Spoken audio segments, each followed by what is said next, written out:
জাদুর সোনা ও রূপার খাবার। অনেকদিন আগের কথা। ছোট্ট একটি গ্রামে মাহি তার দাদির সাথে থাকতো। তারা অনেক গরিব ছিল। তার দাদি দুই বেলা সেলাই করে যে কয় টাকা পেত তা দিয়েই তাদের সংসার চালাতো। দাদি, আমার অনেক ক্ষুধা লেগেছে, ঘরে একটুও খাবার নেই। আজ 2 দিন হয়ে গিয়েছে, আমরা কিচ্ছু খাইনি। ক্ষুধায় আমার পেটে ইঁদুর দৌড়াচ্ছে। আমার খাবার চাই দাদি, আমাকে খাবার এনে দাও। মাহে দিদি ভাই, আমি চাই যেন তুই অভুক্ত না থাকিস, কিন্তু 2 দিন ধরে আমি সেলাইয়ের কাজ করতে পারছি না, যার কারণে ঘরে একটা টাকাও নেই। এখন আমি তোকে কিভাবে খেতে দেব বলতো? আমি একটা ব্যর্থ দাদি। দাদি, দাদি তুমি কান্না করো না। সরি, তোমাকে কান্না করিয়ে ফেলেছি। দেখে নিও, একদিন সব ঠিক হয়ে যাবে। আমাদের আর কোনো কষ্ট থাকবে না।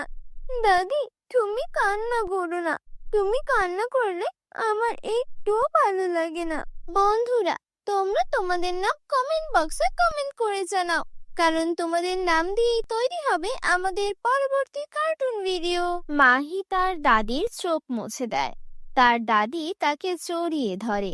পরের দিন মাহি তার বান্ধবী রিয়ার সাথে জঙ্গলে ফল কুড়াতে যায়। মাহি, জঙ্গলে যদি আমরা কোনো খাবার পাই বা কোনো ফলমূল পাই, তাহলে আজকে আমরা সেগুলো রান্না করে খেতে পারবো। তো দাদির জন্য কিছু ফল নিয়ে যাব, কেমন? হ্যাঁ রিয়া, 2 দিন ধরে আমি আর আমার দাদি কিচ্ছু খাইনি। অনেক ক্ষুধা লেগেছে আমাদের। চল জঙ্গলের আরো ভেতরে যাই, ভেতরে গিয়ে দেখি কিছু পাওয়া যায় কিনা। তারপর তারা দুই বান্ধবী জঙ্গলের ভেতরে যায়। জঙ্গলের ভেতরে গিয়ে তারা যেই দৃশ্য দেখে তা দেখে তাদের পায়ের নিচের মাটি সরে যায়। দুইটি পরী জঙ্গলের মাঝে বসে সোনার আর রূপার খাবার খাচ্ছিল। মাহি, আমি যা দেখছি তুইও কি তাই দেখছিস? এগুলো কি সত্যি সোনা আর রূপার খাবার? হ্যাঁ রে রিয়া, দেখ আমরা খাবারের জন্য কত কষ্ট করি, আর এই পরীরা সোনার আর রূপার খাবার খাচ্ছে। এগুলো কি সত্যিই দেখছি, নাকি এগুলো স্বপ্ন? তখনই উঠতে উঠতে সেখানে একটা জাদুকরনী চলে আসে। পরীদের আমি কত খুঁজেছি, তোরা এখন থেকে আমার গোলাম হবি। আমি তোদের সোনা আর রূপা আর খাবারের রহস্য জেনে পৃথিবীর সব থেকে ধনী জাদুকরনী হয়ে যাব। জাদুকরনীকে দেখে পরী দুটো ভীষণ ভয় পেয়ে যায়। তখন মাহি আর রিয়া দৌড়ে সেই জাদুকরনীর কাছে যায় আর তার ওপর ঢিল ছুঁড়ে মারে। তাদের ঢিলে জাদুকরনী তীব্রভাবে আহত হয়। তোদের এত বড় সাহস, তোরা আমার উপর হামলা করিস? তোদের আমি জীবিত ছাড়বো না, দেখে নিস। এই কথা বলে জাদুকরনী সেখান থেকে চলে আসে। দুই পরী রিয়া আর মাহির কাছে যায়। তোমরা দুইজন আমাদের সাহায্য করেছো, তোমাদের অনেক অনেক ধন্যবাদ। আমরা তোমাকে বিশেষ একটি উপহার দিতে চাই। পরী তার জাদুর লাঠি ঘোরায় আর রিয়া আর মাহিকে একটা সোনার ও আরেকটা রূপার স্ট্রবেরি দেয়। এগুলো সোনা আর রূপার স্ট্রবেরি। ওগুলো বিক্রি করে তোমরা অনেক ধনী হয়ে যেতে পারবে। তোমরা যদি এই স্ট্রবেরিগুলো মাটির নিচে পুঁতে রাখো, তাহলে তোমরা প্রতিদিন নতুন নতুন ফল খেতে পারবে। তোমাদের জীবনে আর কখনোই কোনো কিছুর অভাব হবে না। পরী, আপনি কি সত্যি কথা বলছেন? তাহলে তো আমার দাদি আর কখনোই ক্ষুধা সহ্য করতে হবে না। আপনাদের অনেক অনেক ধন্যবাদ। পরীগুলো হাসতে হাসতে সেখান থেকে চলে যায়।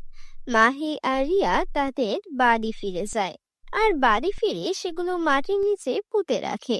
সেখান থেকে প্রতিদিন তারা যে ফল পেত সেগুলো বিক্রি করত। এগুলো বিক্রি করে তারা আস্তে আস্তে অনেক টাকা উপার্জন করতে শুরু করে। মাহি বেটি, তুই সত্যিই আমার জীবনটা বদলে দিয়েছিস। ঈশ্বর তোকে সারা জীবন সুখে রাখবে। এখন আমাদের কাছে আর কোনো জিনিসের কমতি নেই। এখন আমাদের উচিত আমাদের মতো গরিব লোকদের সাহায্য করা। হ্যাঁ দাদি, এগুলো সেই পরীদের জন্যই সম্ভব হয়েছে। এখন আমাদের আর কখনোই ক্ষুধা সহ্য করতে হবে না। আর হ্যাঁ, আমি এটাও জানি, কখনোই কোনো কিছু দান করলে কোনো কিছু কমে না, বরং বৃদ্ধি পায়। তাই এখন থেকে আমরা গরিব লোকদের সাহায্য করব, কেমন? এরপর থেকে রিয়া আর মাহি গরিব লোকদের সাহায্য করতে শুরু করে। একদিন যখন রিয়া আর মাহি তাদের বাড়ি ফিরছিল, তখন সেখানে সেই জাদুকরনী এসে হাজির হয়। আমাকে চিনতে পেরেছিস তোরা?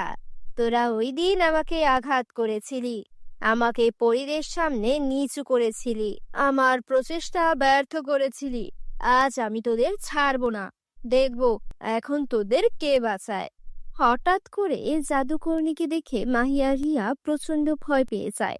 কিন্তু তখনই সেই সোনার আর রূপার পরী চলে আসে। দুই পরী জাদুর লাঠি ঘুরায় আর জাদুকরণীর উপর জাদুর প্রয়োগ করে। এতে জাদুকরণী একটা বোতলের ভিতরে আটকে যায়।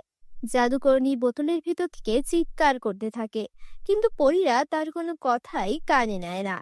তোরা আমাকে এখানে বন্দি করে একদমই ঠিক করিসনি, আমি তোদের ছাড়বো না, আমি তোদের দেখে নিব। একবার বের হতে দে আমাকে এই বোতল থেকে। এখন এই জাদুকরি আর কখনোই তোমাদেরকে বিরক্ত করতে পারবে না। আমরা ওকে এমন জায়গায় ফেলে দিয়ে আসবো যেখান থেকে ও আর কখনোই ফিরে আসতে পারবে না। তোমরা কোনো চিন্তা করো না, তোমরা এখন নিরাপদ নিশ্চিন্তে থাকো।